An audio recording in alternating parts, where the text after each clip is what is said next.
Hi, and welcome to Sisters of the Force, a Star Wars podcast where we delve into the world of Star Wars. I'm Branwen. And I'm Seah. And we have no idea where this podcast journey is going to take us, but we're going to find out. We'll find out together. We're both Star Wars fans, in quite a big way, I'd say. Do you agree with that? Quite a big way. Different degrees, different directions. Yeah. But still in a big way. We've both gone down different Star Wars rabbit holes, definitely. So we thought to make a kind of logical start, we're going to kick off by talking about the original, the OG of Star Wars, A New Hope. Whoop, whoop. Episode 4 from 1977, when one of us was alive. And the other very much was not. Yeah, so Seah, do you have any specific memories about watching the original set? Was it the first one you watched? Well, this is where I'm not sure, because as far as I'm aware, it would have been the first one, but that's only if my parents actually showed them to me in order. Okay. Because who knows? Because I've been watching them since I can remember. So since I have conscious memory, I know about... Oh my gosh. Yeah, the original trilogy was definitely part of that. Yeah. Were the prequels out when you were born? No. They didn't come out until I was 7. Ah, okay. So that would have been ideal time. Exactly. Yeah. That's perfect. Yeah, so I remember the original trilogy. I remember from conscious memory. There was no I don't remember a time before it. That's cool. Because I was watching it from before I was conscious. you were unconsciously watching it. Your parents were intravenously giving you Star Wars. And I don't know who it was. I don't know which one it was, which parent it was, but they were always there. And so I was trying to work out whether it would have been in the right order, but it could have been any of the 3. Yeah. And I wouldn't have known. But what I do remember most is Tazos. Do you remember Tazos? Tazos? What are maybe Tazos? that's not... Do you know about Tazos? I don't know that I do, no. You used to get them in crisps, and they were like little disc things. Oh, yes. You do remember Tazos. So I remember collecting Tazos and swapping them with the boy who lived next door. And we moved out of that house when I was 4. Yeah. So I remember this from being 4. And so they were Star Wars Tazos with different characters on? Different stills from the trilogies. We're all on them. Amazing. Yeah. Amazing. I never had any, but I know what you're talking about now. I've definitely seen them, but I guess that wasn't a crisp eating era of my life. The mid-90s, whenever that was. The mid-90s were not a crisp eating era. I did not really partake in crisps during that period, no. Oh my goodness, missing out. That was the best era for crisps. That's when they still put things in crisp packets. They don't do that anymore. I'm actually surprised that knowing now that Star Wars things were inside crisps, I was not getting all of the crisps. Yeah. Because I've always loved Star Wars. I have a similar thing of about 4 is when I can remember. Because I'm so old. I actually remember going to see it for the first time in the cinema when it was out first time. At 4? At the age of 4, yeah. 1977. What? Wow. And I think I saw it in Cardiff. I'm pretty sure I was on holiday with my parents, obviously. At the age of 4, I wasn't on holiday on my own. And my cousin, who's the same age as me, was there, and we got taken to see it. And I was in the queue outside. Obviously, it was the film of the time. I was terrified of Darth Vader. There were pictures of Darth Vader on, the big screens outside the posters advertising the film. Yeah. And I was genuinely terrified. But my parents were like, no, come on, you're going to like it. You're going to like it. And I came out a changed person.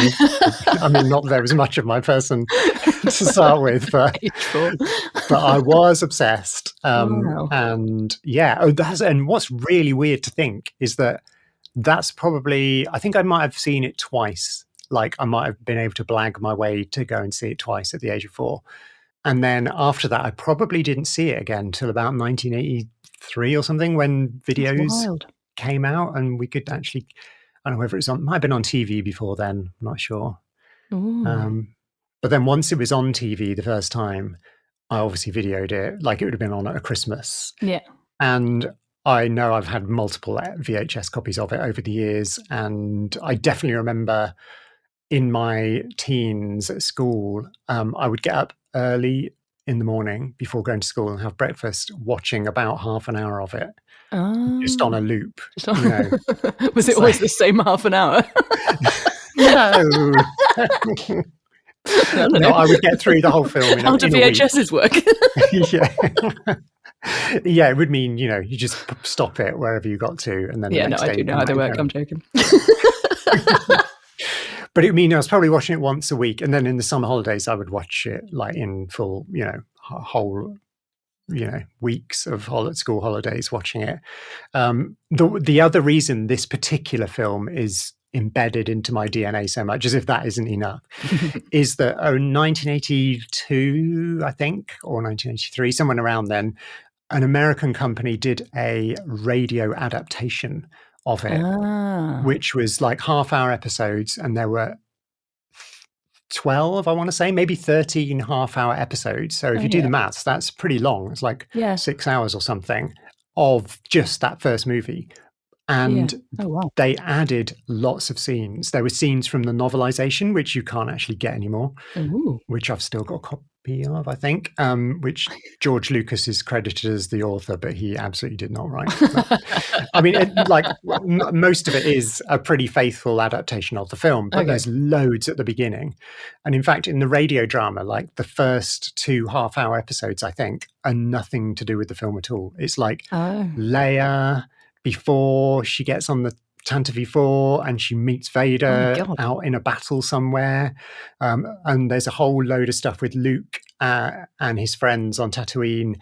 And they go and do what we now know as the pod race in Phantom Menace. We kind of get that with teenage Luke and his mates flying out in their skyhoppers. They did shoot some footage. I don't know if you've seen any of the deleted scenes. I think they've got them on Disney.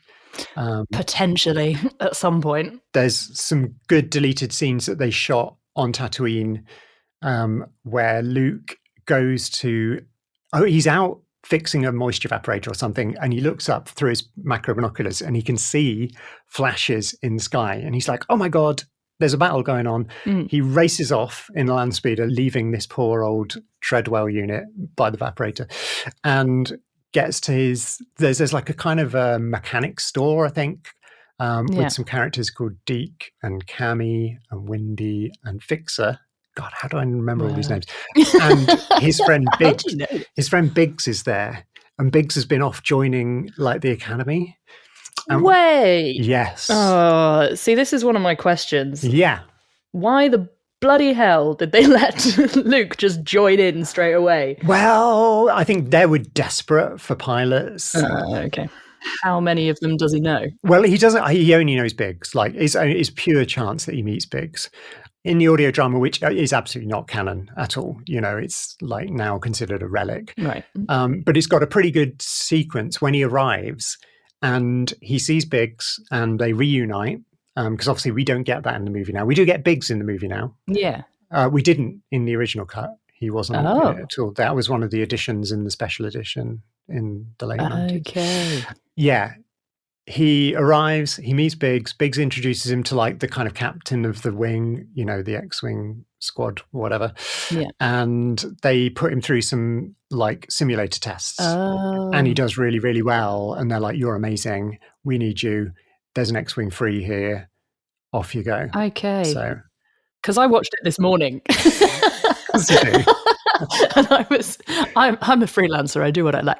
But and what you like is watching Star Wars. What I like is watching Star Wars in bed on a Tuesday morning with no.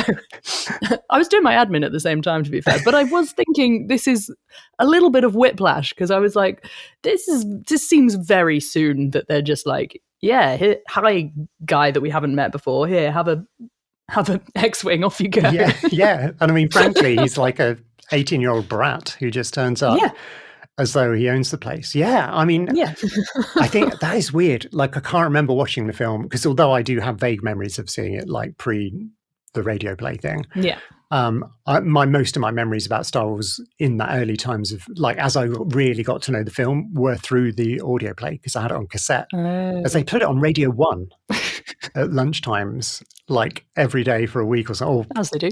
Like, they serialized it on Radio 1 anyway. And I obviously taped it and just listened to it on repeat. I had a cassette as well, but I don't think it was the radio play. Did you have the thing where you have to turn the page and there's like a... Yeah.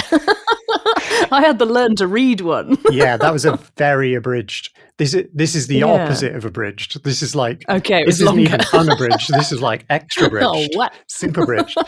More bridges. So I guess I'm used to that part of the story of him getting like tested and everything, which of course is not in the film. In the film, No. he's just like, they arrive, they get the information from R2. Next thing is the briefing, and he's sitting in there next to Tom York out of Radiohead, I think. Yeah.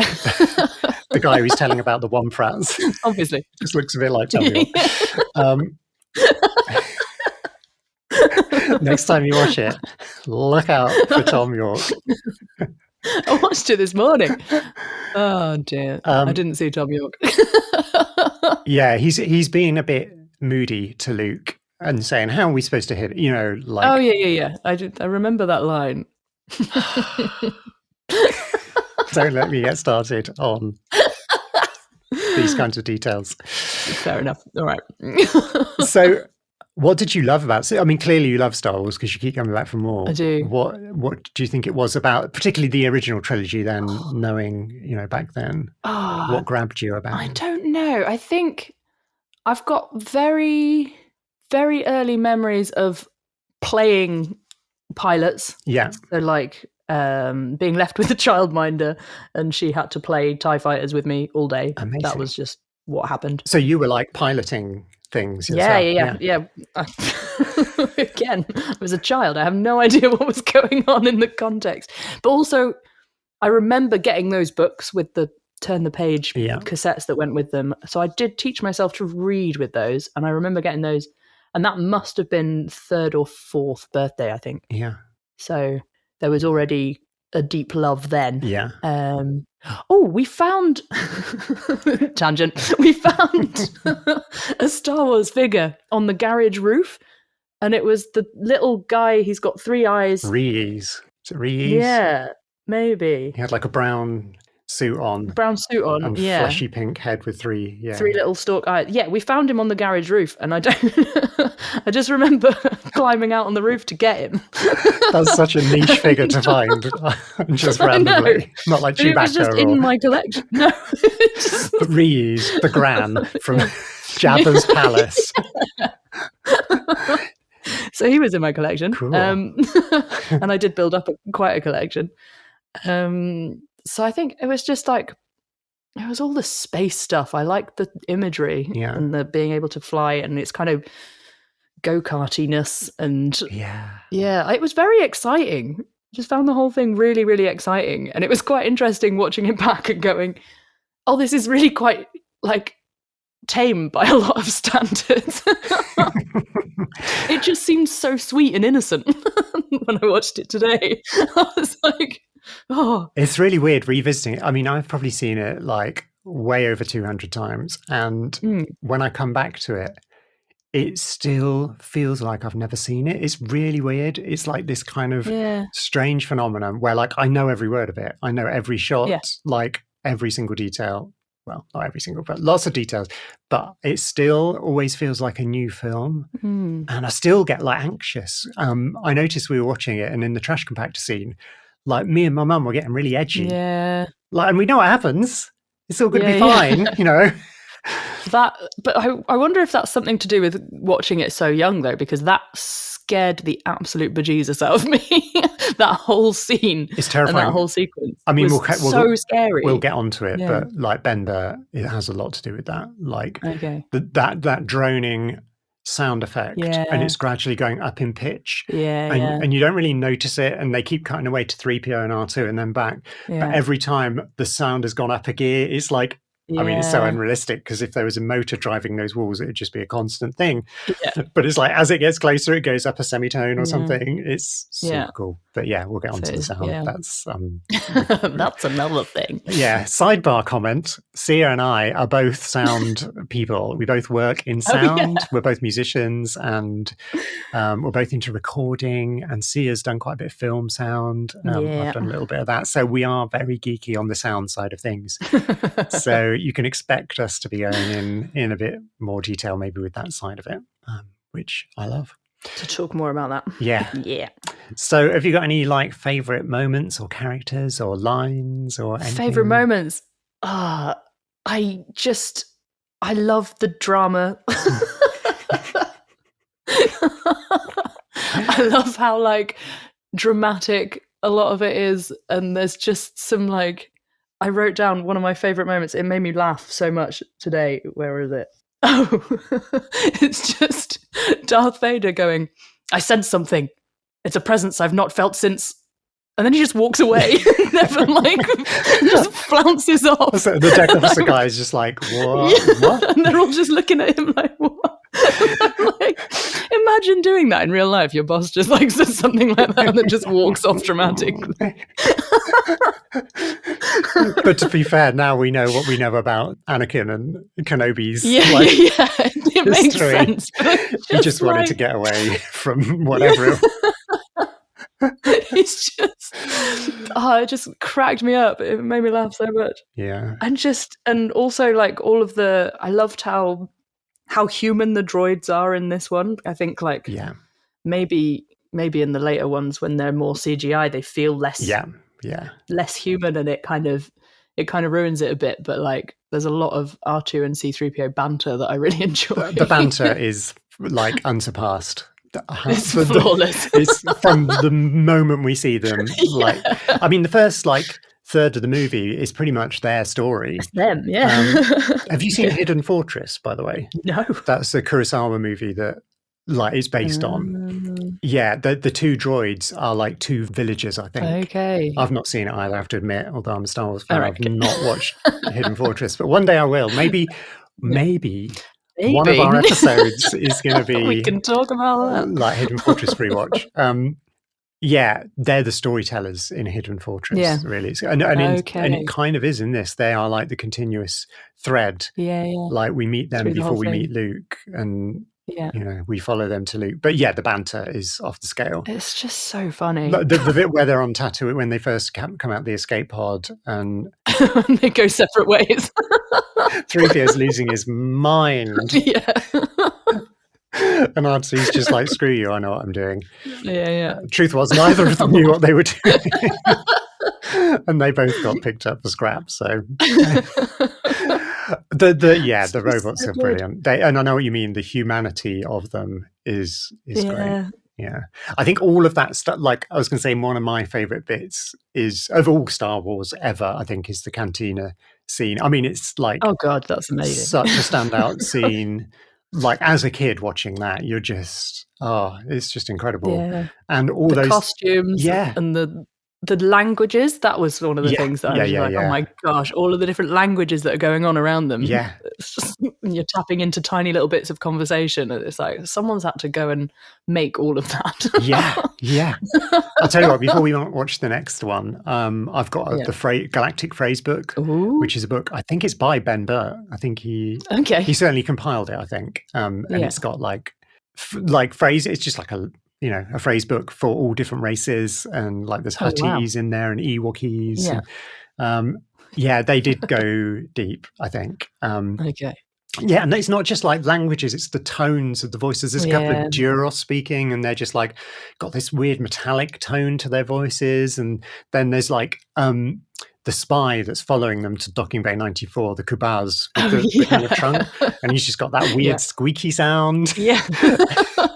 It kind of almost doesn't suit him. No, you imagine him to have this kind of really scary, growly voice, and it's just like deep voice.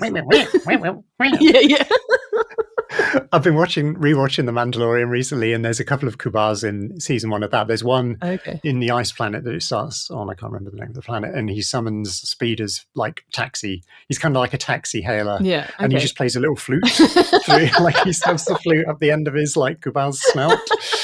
They're amazing. But like the different tones, and it's so imaginative. Like it's imagination run wild, which I absolutely love. There's just so much detail in it, and you've got the walrus creature, the Ponda Baba and Doctor whatever his name is, I can't remember off the top of my head, who threatened Luke at the bar, and they've just got their own ways of speaking, and like every different alien has got a story. You got the twins with the long black wigs on.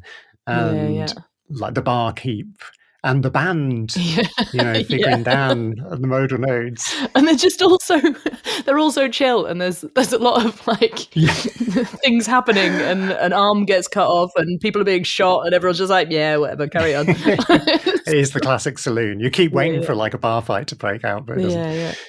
But like now, like stuff has been written about all of those characters. Of course. There's like a book series called A Certain Point of View, where they take each film and then it's a collection of short stories from A New Hope, for instance, and like a load of different authors take on different stories. So like the cantina section of the A New Hope from A Certain Point of View is massive. Like, oh my God, there are so many stories about all of those characters and who they are.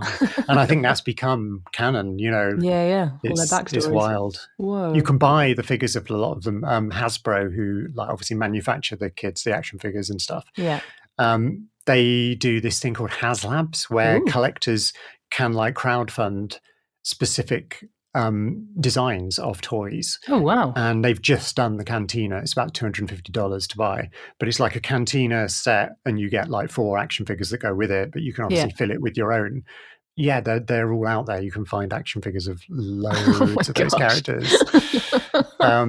I mean, it was an iconic moment, like nothing. I mean, the film generally is iconic, obviously, but that particular scene, I think, in terms of the way they use the music, the costumes, like you were saying before, like the languages, nothing had been as diverse and filled out. Which I think that's something else that I love about Star Wars, is that you get a sense, and this is by design. Lucas has spoken about how he's on it. His initial feeling, he wanted everything to feel used and lived in, which is why all the ships and speeders and weapons and everything all look beaten up. Like everything's distressed, everything's had a life. We're out in the Outer Rim, particularly in the original trilogy, and so he wanted everything to feel like it was real without having to give you some clunky exposition explaining who this alien creature was. It's just like, here's Chewbacca, he knows a pilot who might, it's like no explanation of who Chewbacca is. He's this gigantic hairy beast that could be terrifying, but like you're just brought into as though he's an everyday. He's just there. He's an everyday occurrence. And I just love that lived in thing, and it's obviously become a thing with Star Wars fans, like where we analyze everything in the background. We're renowned for being rewatchers, and I guess that's one of my questions as well, is how much of it at the time when that one was made, how much of it was thought out? That's a very good question. Some is my like non-committal answer. I think I've heard that he didn't know, spoiler alert, that Leia was going to be Luke's sister. Yeah, I've heard that. They set up a love triangle to start with. I think so, yeah. And then I think during Empire, they were like, we need another hook for the third film. Yeah. Because obviously the end of Empire Strikes Back is the biggest cliffhanger in cinema history. Like, I challenge you to find me a film with a bigger cliffhanger. Unbelievable. I don't know if you've been on YouTube, but you can find like footage from the cinema in 1980. Oh yeah, when people were watching it the first time, like seeing it, like, and watching it. I remember that feeling. Like, I can't remember not knowing. Like I was probably 7 by then, but like I can remember hearing it and I'm very much reacting like Luke. Like, no, this can't be true.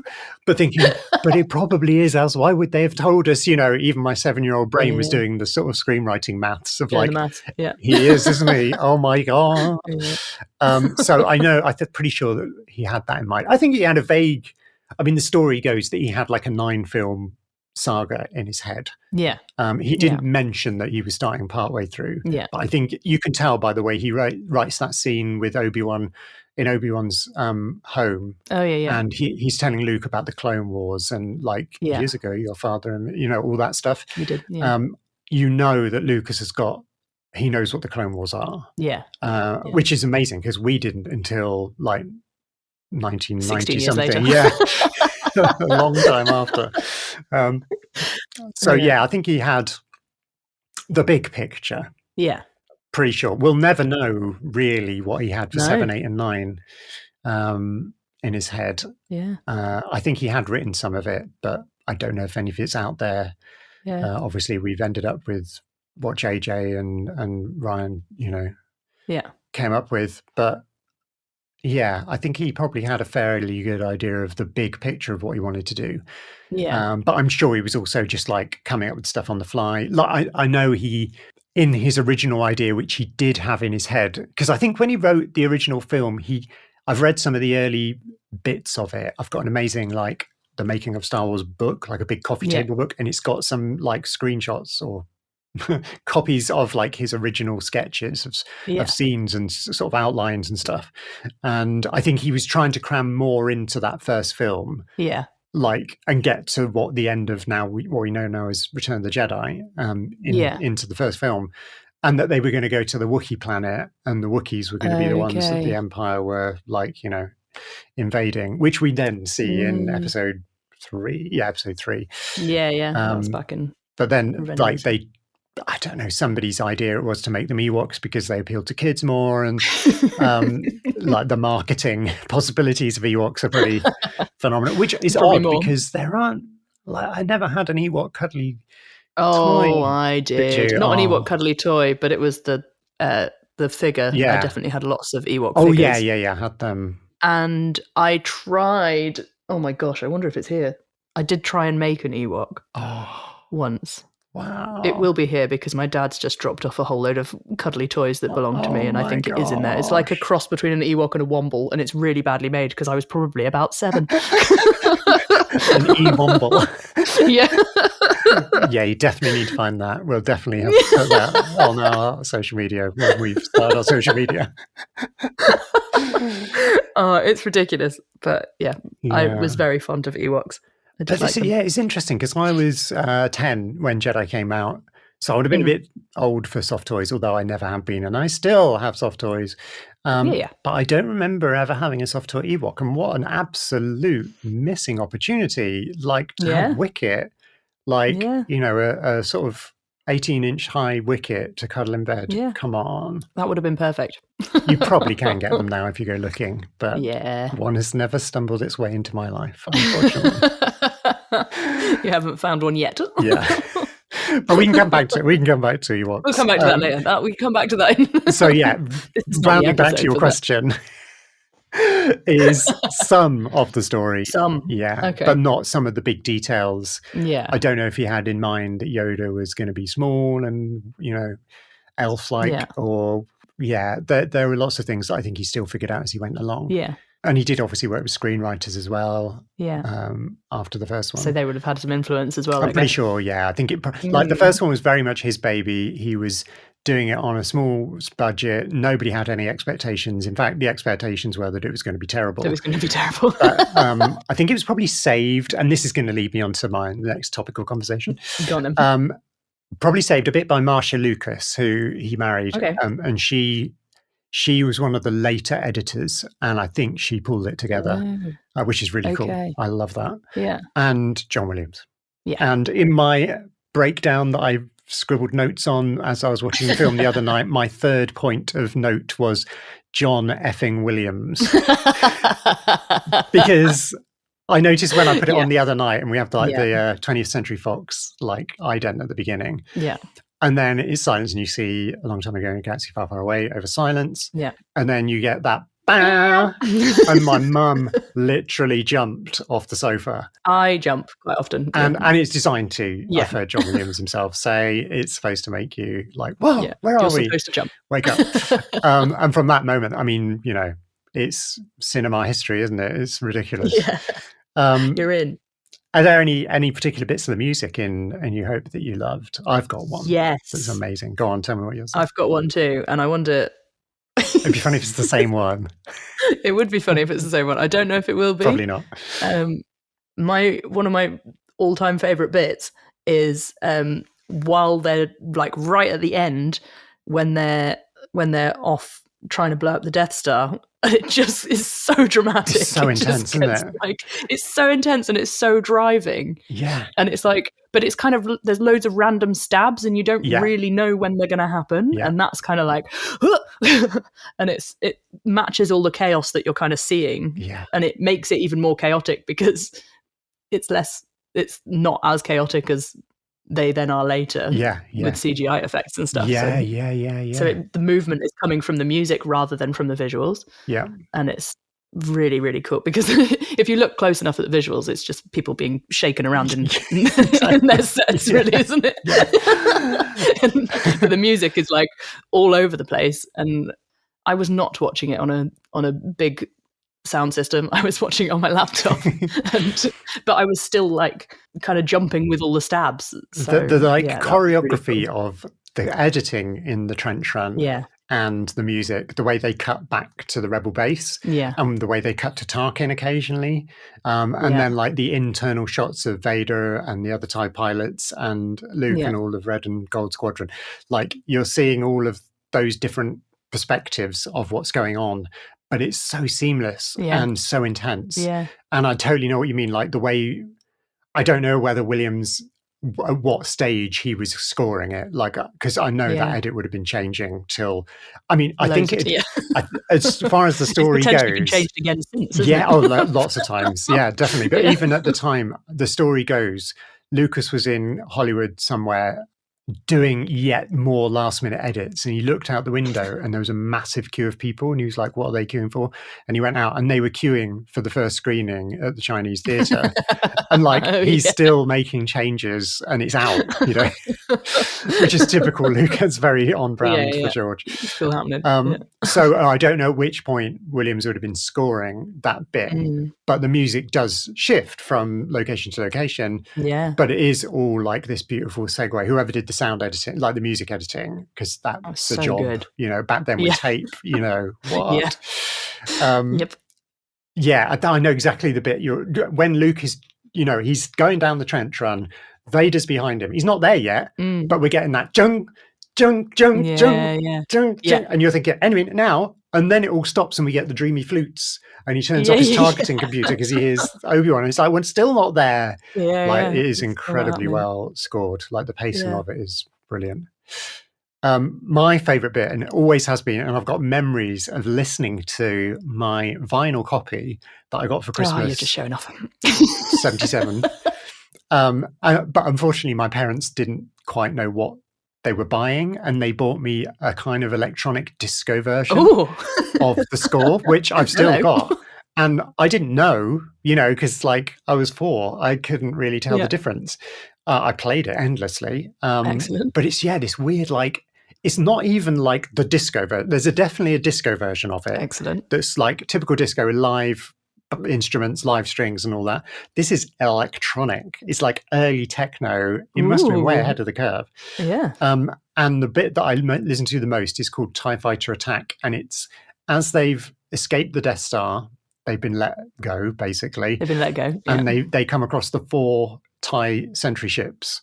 Yeah. And Luke and Han run into their, like, the top and the bottom gun. Oh, the little gunner turrets, pods where thing, the gravity shifts, which I love, that detail. And Leia stays in the cockpit with Chewie. Yeah. And we get it's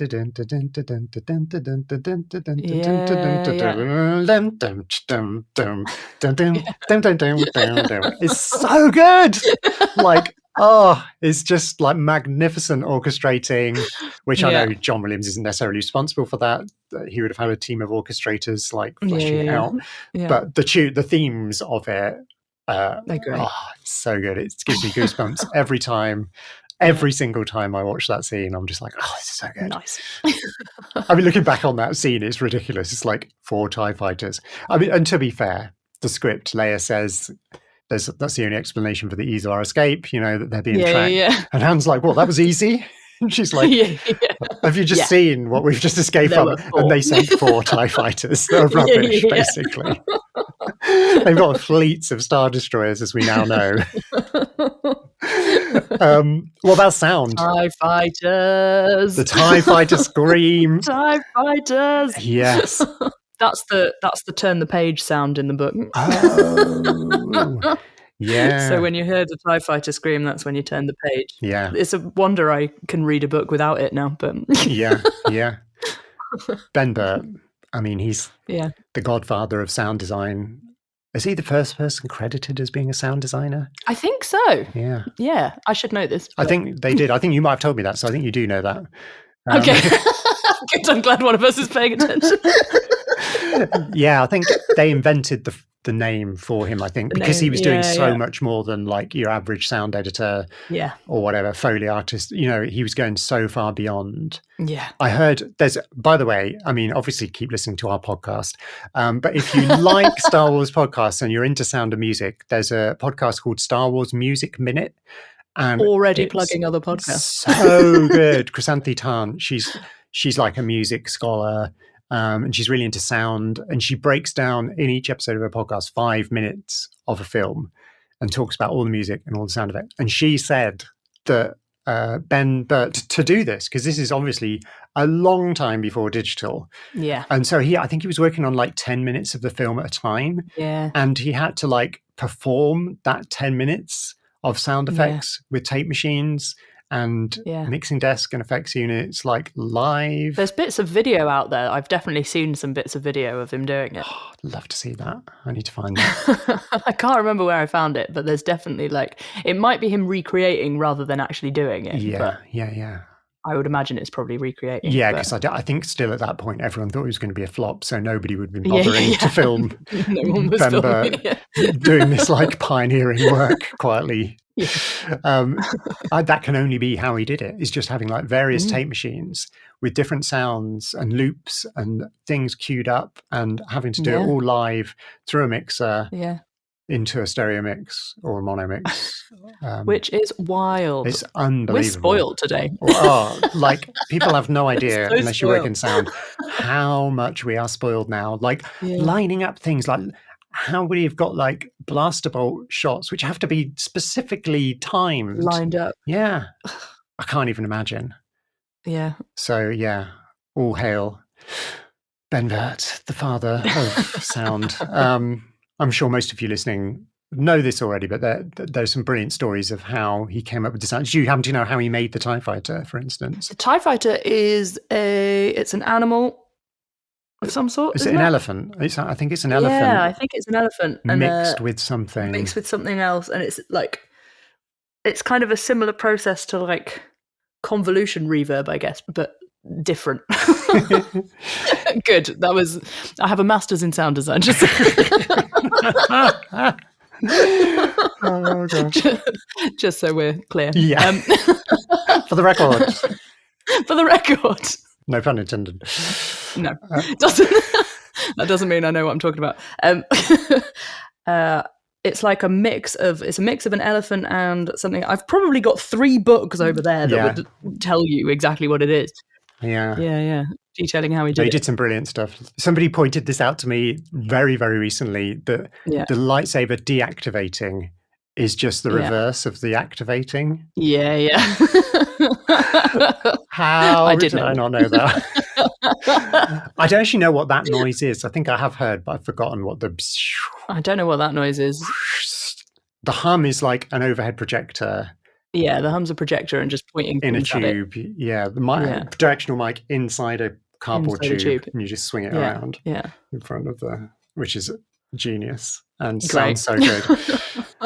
The blaster bolt sound, which I think is probably my favorite sound effect. Okay. Yeah. What was that? Slinkies. Is it the stretched slinky? Oh. And then you hit one end of it and it goes all the way down. Yeah. I think it's that mixed with something. Mixed with a wrench against a cable that's holding up a telegraph pole. Yeah. There's a famous photo of him out in the California desert somewhere, and there's like, you know, like a pylon type thing or a telephone mast or something, and it's got those really tight cables that keep the thing from falling over, and he's just hitting that. Just hitting it with a wrench. With a wrench, yeah. And if you do that, if you take your wrenches out, guys. Don't do that. Don't do that. Very dangerous. I was out walking last year, and there was kind of one of those wire fence, you know, like a deer, to keep deer out of farmland or whatever. And I was tapping that with something metal, and it wasn't a million miles away. Okay. And I got very distracted. I was trying to vlog at the time, and I was holding my little vlog mic next to it, making Star Wars sound design out in the field. Yeah. You wouldn't believe how often on walks I get distracted by tapping things. I really want to find out more about the alien voices. I need to do a bit of research on that, because we've already talked about this earlier, and I'd not noticed actually until we just had that conversation about how significant those alien voices, from Jawas to the Kubas' squeak to the two Juros having a conversation, like it's unbelievable how many alien voices, and some of them are human voices that have been processed. Like, how do they make the Jawas? Are they just pitched up? I think the Jawas are pitched up, but they're also it's kind of the equivalent is Minions, I think. Yeah, yeah. I mean, if we're talking about pitching up, it's almost Munchkins as well, because that's I think how they did the Munchkins. How they did the Munchkins. Oh, Genie! But then it's the fact that they're like speaking. It's a brilliant delivery. I don't know who does the performance, whether it's Ben Burt himself or whether we got other people, voice actors and stuff. I don't know. I have a feeling I've heard that he did quite a lot of stuff. A surprising amount. Yeah. Yeah. And like there's a few in the cantina as well that is kind of, it's just reversed speech with some effects on it. Yeah. And it's like, you don't really notice it until you know what reversed speech sounds like. Yeah. I mean, so many of those things have stood the test of time. Like, so many things from 70s cinema have not stood the test of time. But the sound in Star Wars, the fact that we've still got, like, C-3PO's voice and Vader's voice, for instance, are still, like, are so perfect. And they were done using, like, analog, literally putting people in boxes. And, you know, the basic techniques that we used are just so grounded and so real, which again is part of Lucas's whole philosophy. Everything needs to feel and sound real, unlike most other sci-fi that was out then, and kind of is true of sci-fi now. Like, since it doesn't have that like lived-in realness that Star Wars does. No. It's keeping it real. What about the Wilhelm scream in that one? Oh yes, is it in the Death Star like shaft where they're about to like Leia is Leia. We need to talk about Leia, because we do need to talk about her. Pretty much the first time we properly see her, she's shooting stormtroopers. Yeah. I mean, she's a badass. So at that point she's grabbed Luke's blaster pistol and she's just firing at the troopers up on the other level. Up at the top. And one of them does the Wilhelm scream. So the Wilhelm scream. Is it worth saying what the Wilhelm scream is? I was going to say, we know what the Wilhelm scream is. We know what. I can't do it probably, but you know. So do you know the story? I know a sort of vague version of it. It's from an old Western film. Yeah. And it's become a meme amongst sound designers. It's almost fair to say it's like the first meme of anything. Like, I can't think of anything that's like littered through so many things. Yeah, like so many intellectual properties.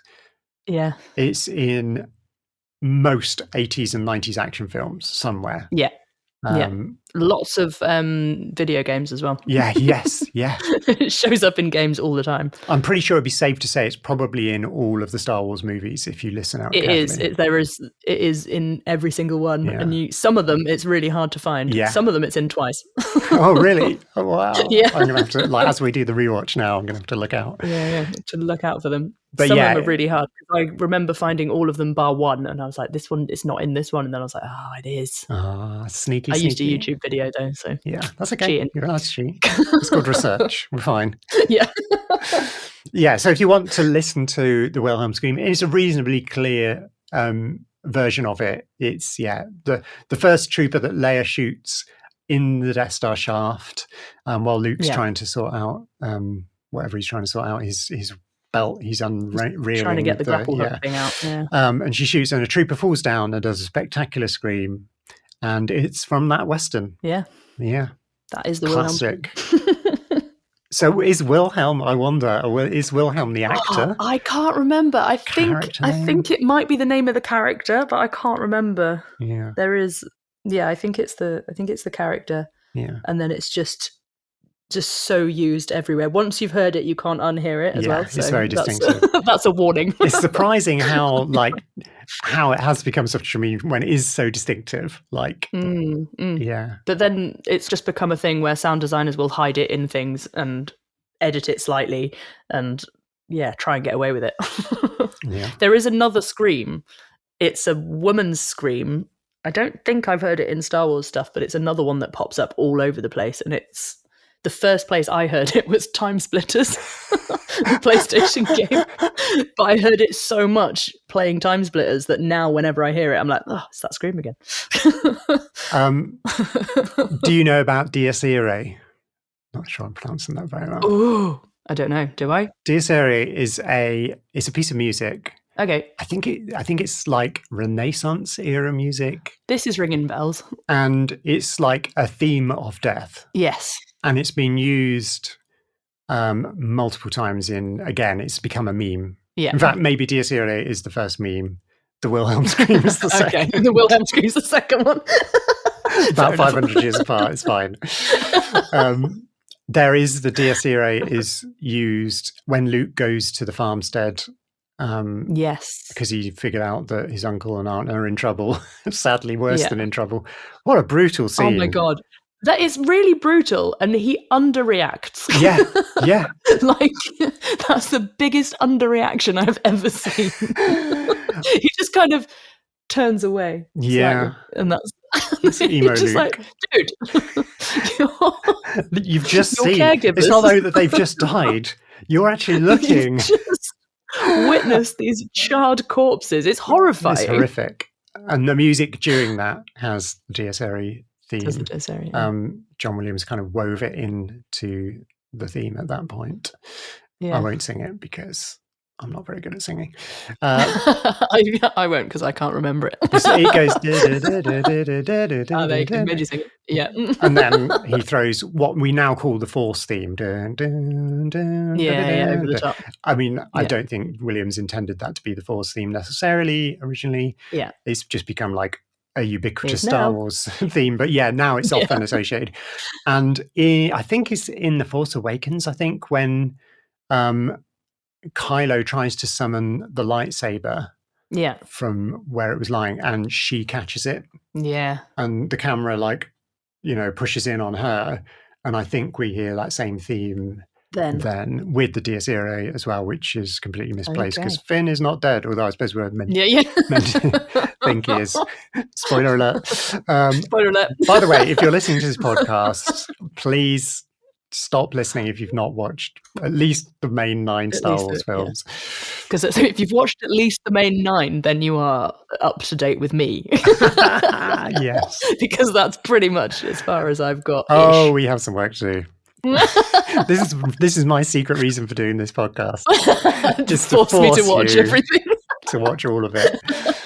Fair. I've watched almost everything with Ewan McGregor in it. Let's go. Talking of Kenobi, I also wanted to another favourite moment is hello there. The first hello there, which has now become Obi-Wan's catchphrase. Yeah. To the point where if they do it one more time, I think it'll be too much. Too much. It was perfect in the series of Obi-Wan Kenobi. Isn't that how he ended? Yeah. I'm not sure. I think that's how he ends it, yeah. I particularly love the General Grievous hello there. But Alec Guinness. I mean, I think Alec Guinness, having those actors in, I think, were the only real kind of insurance that Lucas had that this had any chance of being a hit. Yeah. Was because he had Peter Cushing, who's lesser known, still a famous actor in the UK, certainly. And then Guinness, who was, a Shakespearean icon. Just absolutely. But he didn't really know what he was doing, did he? I think he did, but he didn't really rate it. Didn't know what was. No, I think he knew. I think he knew enough to know how to be that character. Yeah. But I don't think he was interested. I think he was just doing it as a job kind of thing. I love him though. I do. And I love what I love is that he did come back and play, Obi-Wan again 2 more times, which he could have got Lucas to write around that. I mean, when we hear at the end of A New Hope, we hear Obi-Wan's voice and we don't see him. Yeah. So Lucas could have continued to do that and just done a bit of a sort of a voiceover job or something. But for him to come back and do all the the ghost Obi-Wan was awesome. Yeah. He does bring so much to the film. Like he's my favourite. I love him so much. Yeah. Either Alec Guinness or Ewan, I think they're both great Obi-Wans. And James Arnold Taylor as well in the Clone Wars, all 3 of them. Yeah. I heard actually I think it was on Pod of Rebellion, another Star Wars podcast about Star Wars Rebels. Stop plugging up podcasts. James Arnold Taylor, I think, has played Obi-Wan, I can't remember the percent, but it's considerably more than either Alec Guinness or Ewan McGregor put together. Like just from the sheer amount of episodes of Clone Wars there are. That he's in, yeah. So he's really made that character part of his own as well, which I kind of love. Fact that, that's another one of my favourite moments. Yeah. It's like the lightsaber battle between Darth Vader and Obi-Wan. And Obi-Wan just does a little twirl at one point for no apparent reason. He just kind of vaguely spins around. And it's just like, I suppose the backstory to this is that I watched Revenge of the Sith very recently as well. And like, just overlaying those battles. Compare and contrast. It's only 20 years apart. Oh my God, they're only 20 years apart. He just does a little twirl. But then also he gives up so fast. Or he doesn't give up, but he knows that it's time for him to go. Yeah. I think there's probably multiple reasons for that. Yeah. I think he's reintroduced Luke and Leia. Yeah. And in hindsight, I mean, I don't think Lucas knew that at the time, but in hindsight, like he probably knew it was safer for him to die as somebody who knew in the jaws of the Empire, where he was at that particular point, knowing how difficult it was going to be for him to get out of that. Yeah. And also I think he knew he probably couldn't beat Anakin at that point.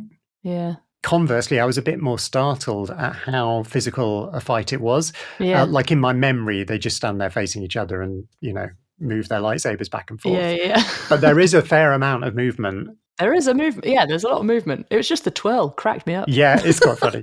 And like you say, like comparing and contrasting with Revenge of the Sith, which is the most like intricately choreographed, like over the top physical prowess of the lightsaber duel. Yeah. I think we should check in with lightsaber duels as we watch future. Okay, yeah, just keep going. We'll track the lightsaber duel and see how it evolves. See how this goes. See how ridiculous. Did you have any other questions or? Yeah, where are all the safety rails in the Death Star? Safety rails. I wrote down safety rails. I think. Did you? Yeah. And I think it is a thing. I've heard people talking about it in other podcasts. There are no safety rails in Star Wars. There's no safety rails ever. No. And it's so dangerous. They've got these massive gaping holes in their space stations. Yes. Yeah. And they must be losing troopers all the time. Yeah. Oh my gosh. And the other, there was something else related to that, was not quite related, but stormtroopers in general. What? There's a line right at the beginning. And Obi-Wan says, "Only Imperial stormtroopers are that precise." Right. Okay. I have thoughts on this. Right. And I can't remember which podcast it was on. Possibly Pod of Rebellion again. Okay. Recently, they were talking about this: the fallacy that stormtroopers are not accurate, and how do they compare to clone troopers, which is very difficult to gauge because most of the clone action we've seen is in animated series, which is like there's a mind-boggling amount of clone shooting droids.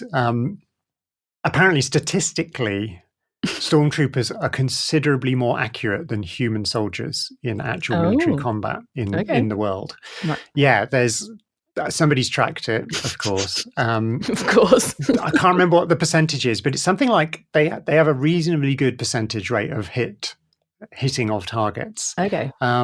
Yeah, I don't know where the illusion that they were so terrible at shooting came from. I mean, yeah, they miss a lot, but soldiers generally do. Like, it is actually quite hard to hit somebody in the heat of battle. Yeah. At long distance. Maybe with Jawas, that's why they were so accurate. Yeah. They were shooting up the sandcrawler. Yeah. In the context of that line, Obi-Wan's line there. Yeah. Yeah, but I think they are not as bad as we're led to believe. The zeitgeist has led us to believe. Yeah. Okay. I'm going to stand up for the troopers. You're standing up for them. All right. We'll give them their thing. I personally don't think they're as accurate as clone troopers. No. But they've probably got harder targets because clone troopers were generally fighting battle droids. And they're not the smartest of opponents. So no. Again, I guess that's something we should track. Like, let's watch the stormtroopers. We'll track I have to admit, they weren't great in the Death Star shaft. They didn't manage to hit Luke or Leia once. They were terrible. They were pretty bad, yeah. And running after Han, yeah, not really. And Leia shot 3 of them. Yes. So. that to me, that speaks more to Leia's prowess as a warrior than taking away from stormtroopers. All right, okay. But we will track that. I'll take that on board as a thing that we need to watch for. Watch out for that. Watch out for that and safety rails. No, there's never any safety rails. I think in Mandalorian season 3, I think they made a bit of a joke about that almost. Okay. Or was it season 2? Somewhere in the Mandalorian, there's a very similar looking control unit that's out above a shaft. Yeah. And it's equally ridiculous how narrow the walkway is. And how completely unsafe. I think the Empire were just so specific about saving money, limited resources. Or they were all about the aesthetics. Yeah. Those hard, cold grey lines. Yeah. All about the really imperial aesthetics and no safety. Safety goes out the window. No one's ever wearing any high-vis. I feel like there probably should be more high-vis. Yeah. I mean, troopers are white, to be fair. Yeah, that's true. But so is so much of the background. It's true. Right? They can easily disappear. Okay, last thing. My last question for you is, do you have any more questions or thoughts before I do have some more questions. One of the things I wanted to know was... I'll ask you that one later. I think that one will come up again in another future. film. Yeah, okay, that's cool. Yeah. The Sand People, Tusken Raiders. Yeah. How do I know that that's what they're called? And I think we hear both names in the film. Do we? Yeah. I didn't hear Tusken Raiders once, but maybe I wasn't paying attention. Yeah, I'm pretty sure we do hear both. And I actually wrote this down as well. Note number 42, Tusken's Sand People on Bantha. Yeah. Is another, and there's a very similar related topic as well. I love that they have 2 names because on a planet like Tatooine, there's going to be colloquial names. There's going to be more official names. It depends who you speak to. I love that they have multiple names. I think Luke might say both. Maybe something we need to double check, I guess. Yeah. I think he only ever refers to them as Sand People. Yeah. I then ended up going down a bit of a what's this kind of space racism thing that's going on with them. Yeah. And then also because there's a lot. Yeah. And then they were something also that I found really, really scary. And then do we ever know what they look like underneath their hoods? Or Not is that yet. just what they look like? Not yet. Not yet. You've not watched Book of Boba Fett, have you? No. I haven't finished The Mandalorian, I'm going to be honest. Yeah, watch it in, like, if you're watching season 1, season 2 of Mando, then watch Book of Boba Fett because it's very much a continuous story. Yeah. And the first 2 or 3 episodes of the Book of Boba Fett go deep into Sand People Tusken lore. It's really awesome. And it's implied, I think, that Tatooine was once a water planet. Oh. And it goes into a lot about, like, Tusken communities and how they work, and it looks at them in a way more sympathetic way. Right. In that they are kind of like, indigenous people. Mm. I think the kind of lore is that they're indigenous to Tatooine, and everybody else is an off-worlder that's come and settled there. Yeah. And they're just desperately trying to eke out a kind of a life from the hard desert waste. But yeah, I think there is a bit of sympathy. I think even in the prequels, he clearly didn't get that far in A New Hope, and that's the only time we see them in the original trilogy. But definitely in the prequels, there's more about like the whole kind of Anakin slaughtering is quite brutal, and it's quite brutally shot. And I mean, it's not nice what they were doing to Shmi, as we'll discuss probably when we get there. But it was a different insight into Tusken life. Yeah. But definitely, Book of Boba Fett. And the Mandalorian himself has a bit of a relationship with them too. Okay. So they are portrayed in the Star Wars universe in a different way as we move through into the 21st century and Disney and everything else, which is kind of cool. Yeah. Yeah, the other related thing I was going to refer to is their weapon, the gaffy stick. Yes. Which I remember when I first read about them in the various like books I would have had at age 5. As Gadify, Gaderfii, I think. That's how it's spelled, which is another name for a gaffy stick. So again, it's like they're giving it like almost a technical name, and then what and then they've got the pit. So maybe like Sand People is what the off-worlders call them, and the Tuskens are what they refer to themselves as, or people who respect them. I'm sure Kenobi refers to them as Tusken Raiders at one point. At some point, yeah. But then they're calling them Raiders, which is not very politically nice thing to call them. No. Although they are, but again, in Book of Boba Fett, you kind of find out what, like their desperation and their anger at having their planet kind of, populated by off-worlders. Yeah. Yeah. It's interesting. Yeah.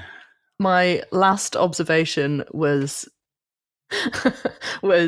all of Obi-Wan's interactions with Luke about training him and stuff. Like we don't see much of it. Yeah. And we assume that there's kind of more going on at some point. Yeah. It's a dubious timeline. I'm very confused. It is, traveling through hyperspace ain't like dust and crops kid. No, we don't really know how long it takes to get from Tatooine to Alderaan. No. A fair amount of time, because Alderaan I don't think is certainly not in the outer rim. I think it's mid-rim maybe, but it's going to be a trek. Yeah, because then it seems like he seems fairly well trained for what we get to. So I assume there was a little bit more time that we're not seeing. But I just kind of, all of his teachings are like, trust your feelings, use your feelings. And it just felt very unlearning of toxic masculine bullshit. Yeah. I was like, oh, this is actually quite lovely. Which is lovely. And interesting that then in the prequels, we find out the Jedi were a pretty horrific, toxic group of people. By that point. I mean, that's again being explored in different media in the Star Wars universe. At the moment, there's like, going back in time and seeing what they were like 250 years ago, and so like how the Jedi have changed. And it's going to be interesting to see what they do with the new Rey movies, and where they take that. Are they going to be called Jedi, and like what philosophies is Rey going to bring to it? She's very detached. She's had a bit of time with Luke, but it's very interesting. I think Obi-Wan has always been a good Jedi, and he was trained by Qui-Gon, who Qui-Gon is like the apex good Jedi.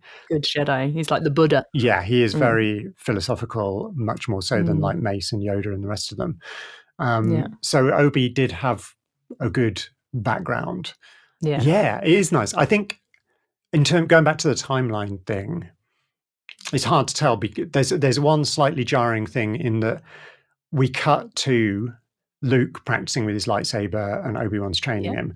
Han comes in and says, "You can forget your troubles or your worries about the Imperial." I can't remember the exact line. As though they've just blasted out of Mos Eisley. But it does look like Obi-Wan and Luke have been there for ages.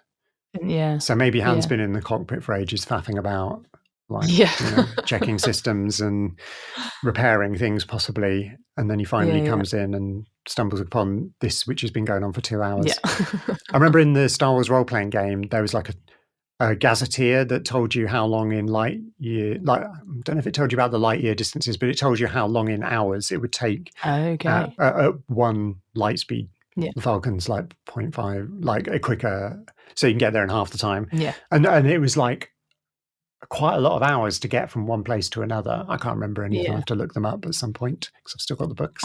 But it was like 20 hours to get from Tatooine to wherever and so on. So I think they probably did a fair amount. Again, in the radio drama, traveling. the audio drama, there's pretty much an entire episode of Obi-Wan teaching Luke the different like postures, and it's not as exciting as it sounds, but it's quite a well created like bit of audio drama, right? Okay, like the noise of the lightsaber moving and Luke's getting more and more like and Obi-Wan's getting more like, and the fourth position and the fifth position. It's quite exciting. Yes, radio drama, that incredible thing for battles. Yes. But yeah, I think Luke's training generally has some iffy timeline factors. As we will discover in Empire Strikes Back. Yes. Which is kind of a nice place to kind of roll off where we're at. Okay, we didn't talk about Leia, but we will have to next time. Yeah, Leia, we see a lot more of Leia. I mean, she's just awesome. She's awesome in this. There. Like, if it wasn't for Leia, they'd be in the prison block. Like, there's no way they'd have got out of that without Leia. No, they'd run out of ideas. They were, way past the end of the plan. And Leia's like the one that figures out how to get them out, which is pretty awesome. Yeah. Oh, I meant to look at another detail. Sorry, we're on Leia and the trash compactor. I meant to look up the piece of metal that Han pulls out of the trash. Oh, this is going to be geeky. Go on. And uses to try and stop the walls from closing. It's like a kind of metal rod with like some like grippy bits on it. Yeah. When you watch Book of Boba Fett. All right. By the time later. I get there, you'll have told me a lot about it. Yeah, no, I won't. I'm not going to tell you. I'm not going to spoil any of Book of Boba Fett. Apart from to tell you that particular episode, which I think is episode 5 or 6, it's called The Return of the Mandalorian. Okay. Boba Fett doesn't appear in the episode at all. In it at all. It's my favourite episode of anything in television history. All right. It's so good. Okay. And a tiny part of that is this metal bar from the trash compactor. Yeah. The metal bar from the trash compactor. All right. We love it.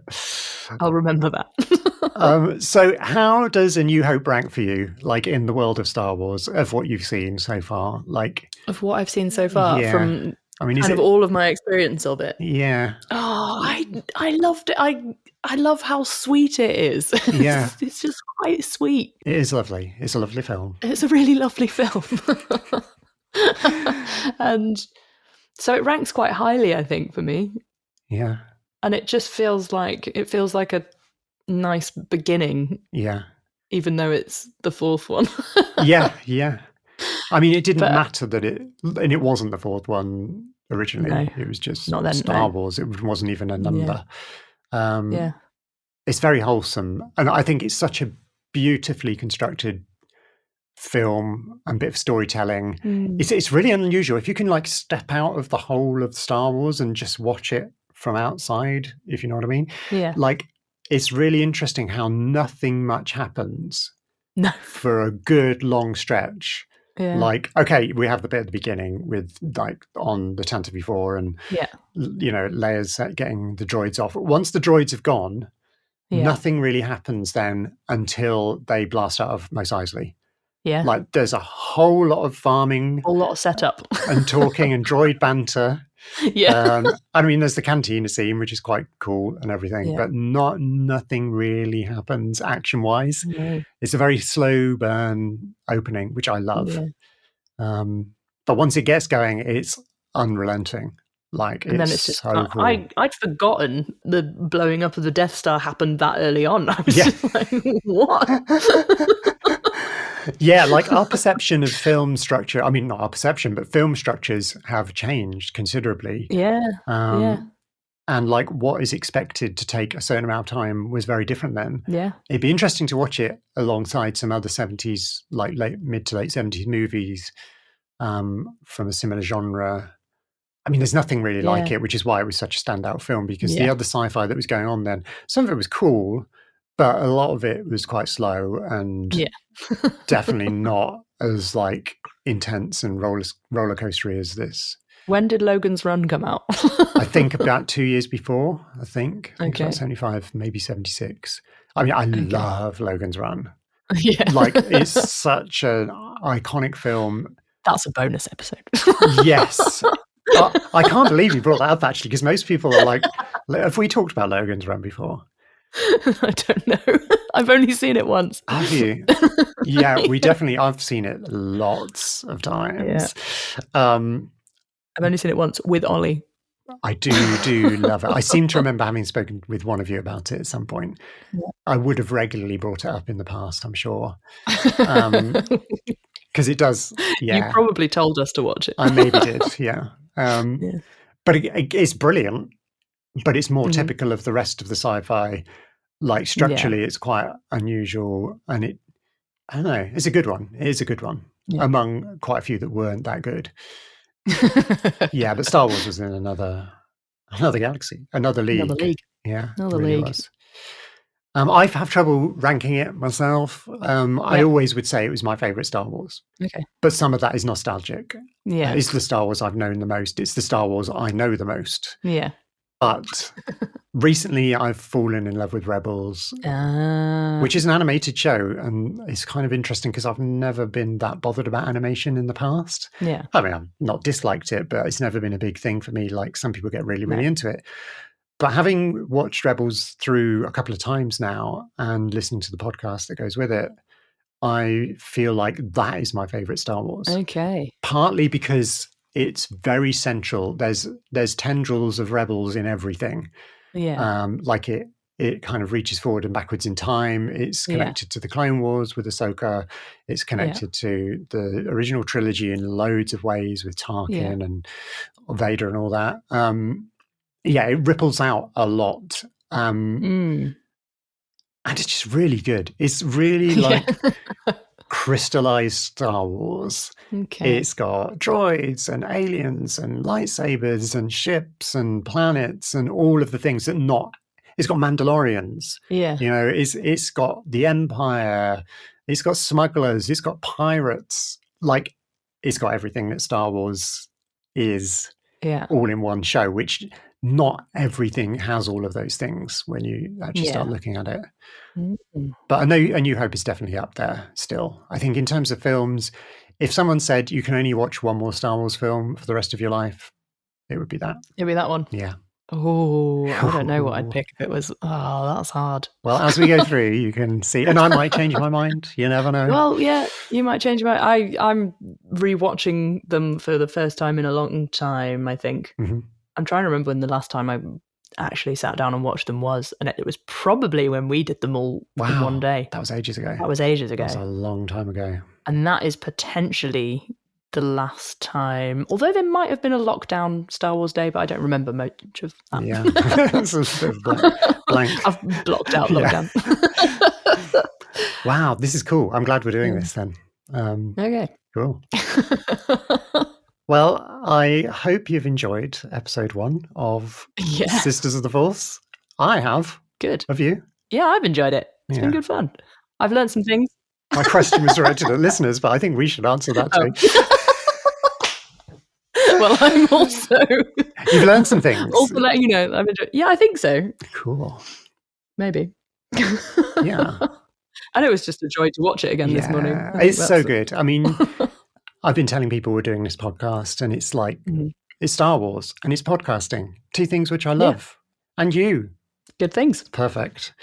Yay. Okay, so thank you for listening. Thank you for listening. Yeah, we'll be back next week with our journey into Empire Strikes Back. Which might be my favourite. I don't know. Ooh, controversial. Controversial opinion. It's a popular film. It's a very popular one among Star Wars fans. I can't wait to rewatch it, and I can't wait to talk to you about it. Yeah, same. Cool. We'll see you next week. Bye for now. Bye.